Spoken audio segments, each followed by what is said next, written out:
ये समझते हैं घर्षण बल, फ्रिक्शनल फोर्स। यहाँ कोई फर्श पर m द्रव्यमान की वस्तु रखी है, लकड़ी का गुटका रखा है जिसका द्रव्यमान है m, और यहाँ फर्श है। इस पर कोई इधर रस्सी बांधकर या धागा बांधकर खींचता है, तो जब खींचेगा तो वो फोर्स कहलाएगा बाह्य बल। तो इधर को ये लकड़ी का गुटका गति करने लगता है, तो ये फर्श और लकड़ी दोनों कहलाएंगे संपर्क तल। इनके बीच में इसकी मोशन हो रही है इधर को, तो इसके बीच में गति के अपोजिट डायरेक्शन में एक फोर्स लगता है जो इसे गति को रोकने का प्रयास करता है। अगर हम खींचना बंद कर दें तो ये चलना बंद हो जाएगी। इसका मतलब पीछे को कोई खींच रहा है, तो वो फोर्स ही क्या कहलाता है? घर्षण बल, और उसे हम लिखेंगे स्मॉल f। अगर बॉडी रुकी हुई है, स्टैटिक कंडीशन में है, तो Fs आ जाएगा यहाँ पर, और चल रही है तो Fk आएगा। तो डेफिनेशन क्या हुई? किसी वस्तु की गति के विपरीत, किसी वस्तु के गति के विपरीत दिशा में संपर्क तलों के बीच, लकड़ी और फर्श के बीच एक बल कार्य करता है जिसे घर्षण बल कहते हैं। संपर्क तलों के बीच गति के विपरीत दिशा में एक बल कार्य करता है जिसे घर्षण बल कहते हैं। डेफिनेशन के बाद सूत्र की बात आती है। तो घर्षण बल का सूत्र है small f equal to mu mg। जहां म्यू एक कांस्टेंट है जिसे कहते हैं घर्षण गुणांक, m द्रव्यमान है जानते हैं, g उसका गुरुत्वीय त्वरण है। घर्षण बल के प्रकार, तो ये 3 प्रकार का है। नंबर 1 स्थैतिक घर्षण, नंबर 2 गतिज सीमांत घर्षण,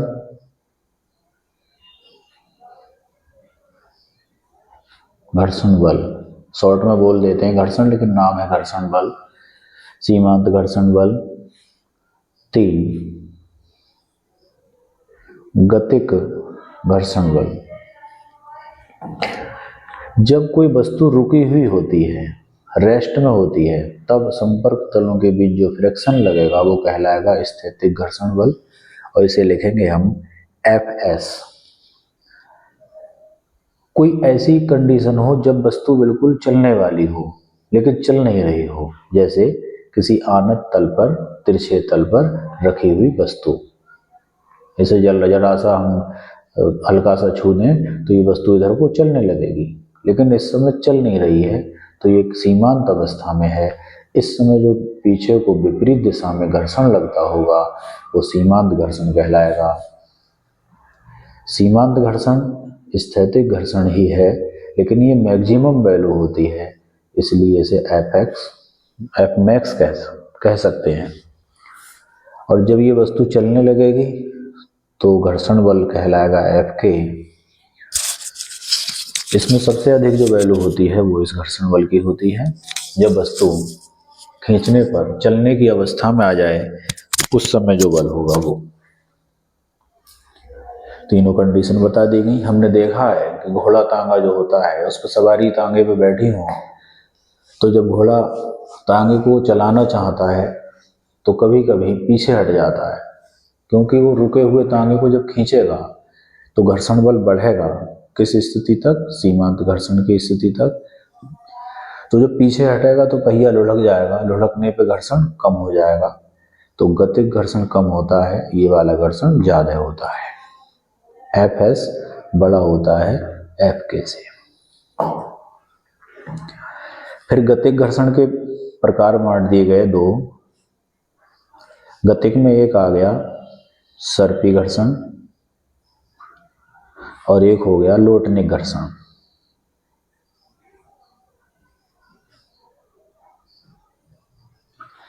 सर्पी घर्षण, ये धागे से रस्सी से बांधकर लकड़ी का गुटका खींच रहे हैं, तो इसमें कौन सा होगा? सर्पी घर्षण।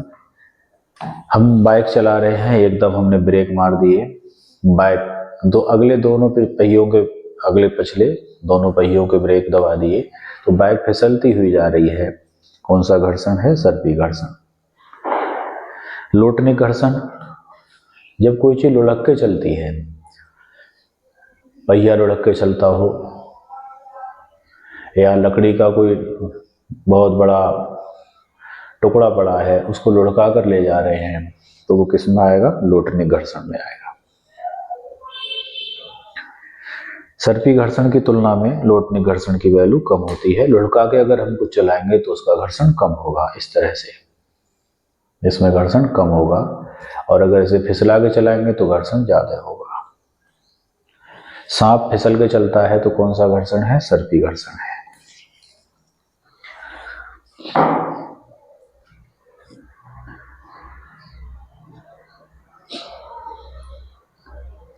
अब हम पढ़ रहे हैं घर्षण कोण, एंगल ऑफ फ्रिक्शन।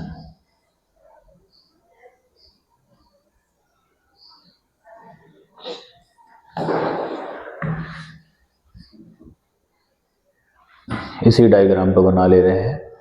इस लकड़ी के गुटके का वेट किधर को लगेगा?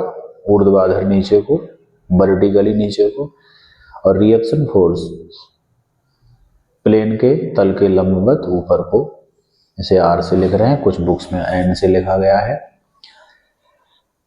आर और एफ एस दोनों का जो रिजल्टेंट फोर्स है वो मैंने यहाँ लिख दिया, पी, आर और एफ के बीच में। और ये आर एफ एस का जो टोटल है पी, ये आर के साथ में जो एंगल बनाएगा वो एंगल कहलाएगा घर्षण कोण।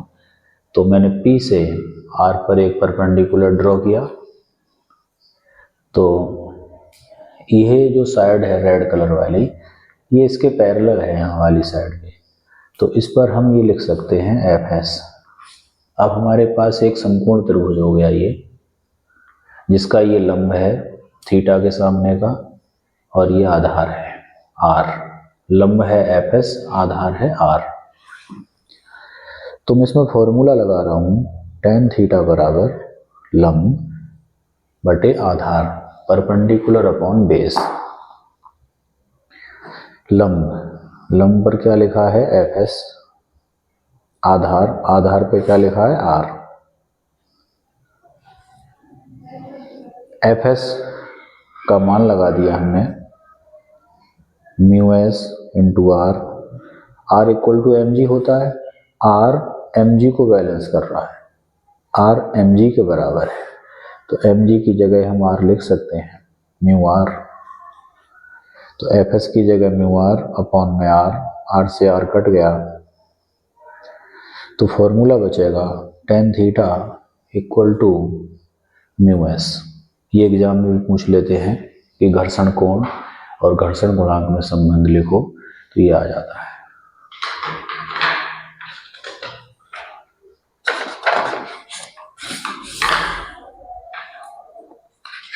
ये एग्जाम की दृष्टि से इम्पोर्टेंट है। इसके बाद हमारा एक टॉपिक इसमें इम्पोर्टेंट और है, और वो है सीमांत घर्षण के नियम।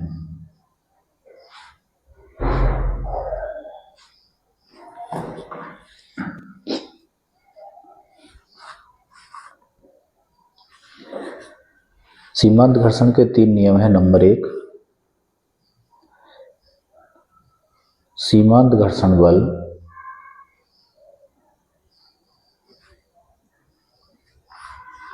संपर्क तलों की प्रकृति पर निर्भर करता है, उनके आकार पर नहीं। घर्षण बल जिस पर चल रहे हैं हम, उस तल के नेचर पर डिपेंड करेगा कि उसके आकार पर। एक चिकनी सड़क है और एक खुरदरी सड़क है, तो खुरदरी सड़क पर घर्षण ज़्यादा लगेगा, चिकनी सड़क पर घर्षण कम लगेगा। उस पर टायर, जिस पर घर्षण कम लगेगा वहाँ टायर कम घिसेंगे। पॉइंट नंबर 2, सीमांत घर्षण बल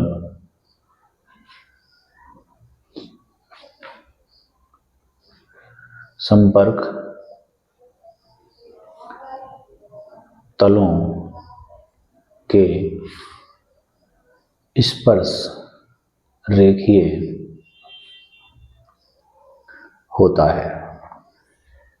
अगर ये साइकिल के पहिए का टायर है, ये सड़क है, तो जो घर्षण बल लगेगा वो टायर और सड़क के बीच में स्पर्श रेखा पर लगेगा। यहाँ गति इधर हो रही है तो घर्षण विपरीत लगेगा। पॉइंट नंबर 3, सीमांत घर्षण बल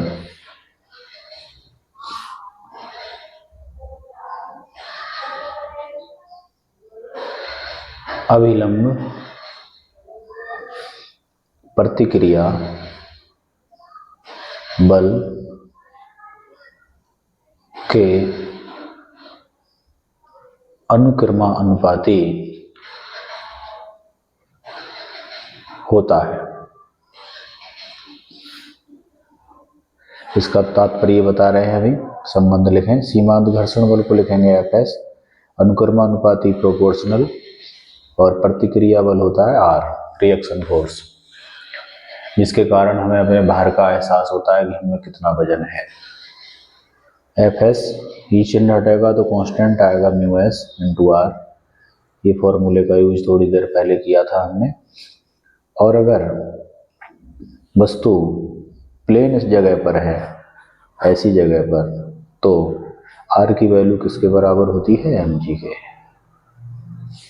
लेकिन वस्तु अगर आनत तल पर है, जैसे पहाड़ की चढ़ाई पे चढ़ रहे हैं, घर के बाहर रेलिंग है उस पे चढ़ रहे हैं, छत की पैड़ियों पे चढ़ रहे हैं, ये एंगल थीटा हो, तो वेट तो वर्टिकल ही लगेगा, लेकिन प्रतिक्रिया बल उस तल के परपेंडिकुलर हो जाएगा।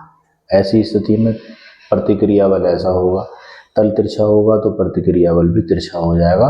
प्रतिक्रिया बल हमेशा तल के लंबवत रहेगा। तब प्रतिक्रिया बल किसके बराबर होगा? ये एंगल थीटा है तो ये एंगल भी थीटा होता है। mg का इधर घटक आएगा mg cos थीटा। उस समय R किसके बराबर होगा? mg cos थीटा के। और तब घर्षण बल का सूत्र हो जाएगा μs mg cos थीटा। ये संबंध ये बता रहा है कि घर्षण बल द्रव्यमान पे भी निर्भर करता है। एक साइकिल को 40 किलोग्राम का व्यक्ति चला रहा है, एक को 80 किलोग्राम वजन का व्यक्ति चला रहा है। उसी प्रकार की साइकिल, दोनों एक एक वर्ष साइकिल चलाते हैं सेम सड़क पर, तो 80 किलोग्राम वाला जो आदमी साइकिल चला रहा है उसके टायर अधिक घिसेंगे, क्योंकि घर्षण बल उसके टायरों में ज़्यादा लगेगा। ये तीसरा पॉइंट कह रहा है।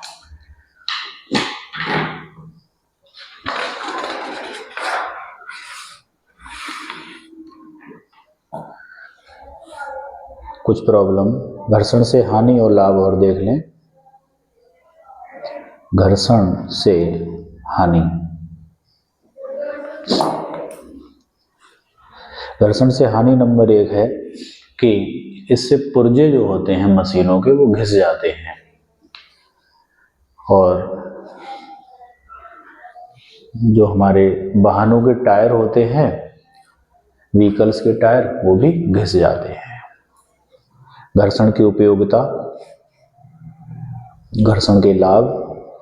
तो घर्षण के लाभ ये हैं कि घर्षण अगर ना होता तो हम चल नहीं पाते, हमारा चलना असंभव हो जाता और वाहनों का भी चलना असंभव हो जाता। बारिश के दिनों में कहीं कहीं पानी भर जाता है तो काई आ जाती है, वहाँ केवल घर्षण कम होता है, कम होने पर ही हम फिसलने लगते हैं, और बिल्कुल ही घर्षण ना हो तो हम चल नहीं पाएंगे। कहीं बर्फ की सिल्ली पड़ी हो उस पर चलते हैं हम तो चल नहीं पाते हैं, कठिनाई से चलते हैं वहाँ पर घर्षण कम हो जाता है। घर्षण कम होने से हमें प्रतिक्रिया बल नहीं मिल पाता, रिएक्शन फोर्स, जिससे हम फिसलने लगते हैं। रेत पर भी हम चलें तो उतनी स्पीड से नहीं चल पाएंगे, क्योंकि पैर जैसे ही हम रखते हैं आगे को तो पैर पीछे धसक जाता है, अर्थात प्रतिक्रिया बल पूरा हमें नहीं मिल पाता है। तो बर्फ और रेत पर चलना कठिन होता है क्योंकि इस पर प्रतिक्रिया बल हमें पर्याप्त नहीं मिल पाता है।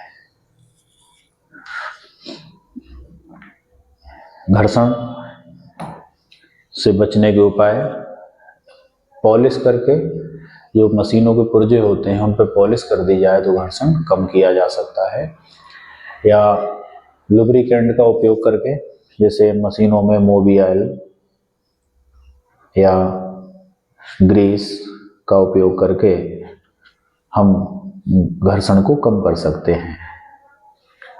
घर्षण कम करने के उपाय, तो गाड़ियों के इंजनों में क्या पड़ता है, मोबियाइल, जिससे कि जो पिस्टन चलता है मोबियाइल में डूब के चलेगा और घर्षण कम लगेगा। साइकिल में गोलियां होती हैं वो उन पर निकल की पॉलिश होती है, चिकनी रहती है, जिससे घर्षण कम लगता है। अब देखते हैं इसके एग्जाम्पल। किसी वस्तु का द्रव्यमान 40 किलोग्राम है, तो द्रव्यमान किससे लिखेंगे, m से। उस तल पर घर्षण गुणांक की वैल्यू 0.3 है, तो घर्षण बल का मान बताओ। फॉर्मूला लगा देंगे, Fs बराबर μs mg, μs की वैल्यू 0.3, m की वैल्यू 40, g की वैल्यू लगाएंगे 10, पॉइंट हटा के नीचे 10 से 10 कट गया, 4 तियां 12 और आगे 0, तो घर्षण बल आ जाएगा 120 न्यूटन आंसर।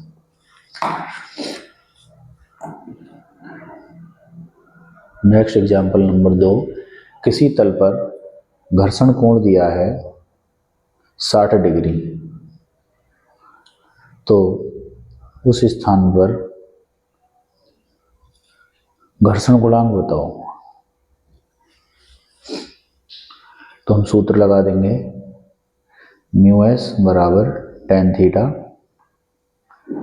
tan 60 और tan 60 की वैल्यू होती है √3, तो μs बराबर √3। √3 की वैल्यू भी लगा सकते हैं 1.732, यह आंसर हो जाएगा।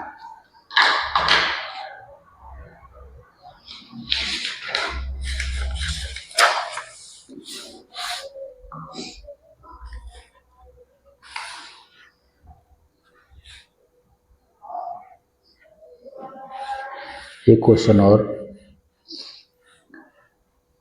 किसी आनत तल के लिए घर्षण गुणांक पूछा गया है, जबकि उसके इस ऊपरी तल को 1 मीटर ऊपर उठाया जाता है और यहाँ एक वस्तु रखी है, तो वो वस्तु इधर को फिसलना प्रारंभ कर देती है, और जो आधार है उस आधार की वैल्यू है 4 मीटर। सवाल है, किसी आनत तल के ऊपरी सिरे पर एक वस्तु रखी है, उस आनत तल को परिवर्तित किया जा सकता है, उसके ढलान को कम या ज़्यादा किया जा सकता है। तो जब उसके इस वाले सिरे को क्षैतिज से उठाकर 1 मीटर ऊंचा कर देते हैं, तब वस्तु फिसलना प्रारंभ कर देती है। तो घर्षण गुणांक बताओ। अगर ये चिकना तल होगा तो जल्दी फिसलने लगेगी वस्तु, खुरदरा होगा थोड़ा ज़्यादा उठाना पड़ेगा तल को। ये डिस्टेंस 4 है, तो ये तो हो गया हमारा लंब और ये हो गया आधार। फॉर्मूला लगेगा μs बराबर tan थीटा। tan थीटा होता है लंब बटे आधार। लंब कितना है 1, आधार कितना है 4, तो μs बराबर 1/4। 4 से 1 को भाग करेंगे तो 0.25, ये आंसर हो जाएगा। 4 से 1 को भाग, पॉइंट लगाएंगे 0, 4 दूनी 8, 2 बचे, 0 उतरेगा, 4 पंजे 20। तो mu S equal to 0.25 answer.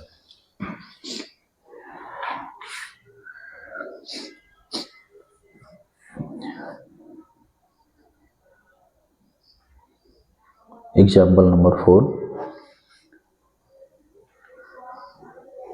किसी वस्तु की गति में त्वरण ए बराबर 5 मीटर पर सेकंड स्क्वायर है। वह वस्तु आगे जाकर गति कर रही थी, गति अवस्था के बाद उस पर बाह्य बल लगाना बंद कर दिया और वस्तु आगे जाकर रुक जाती है। तो उस तल का घर्षण गुणांक बताओ। तो हम ऐसी स्थिति में क्या करते हैं, हम बाह्य बल और घर्षण बल को इक्वल कर देते हैं। कैपिटल एफ और स्मॉल एफ एस घर्षण बल और बाह्य बल। बाह्य बल को क्या लिखेंगे हम, एम ए, घर्षण बल को लिखेंगे mu S M G, M से एम कट जाएगा तो mu S equal to A upon G. A की वैल्यू 5, जी की वैल्यू 10, 1/2, 0.5 आंसर।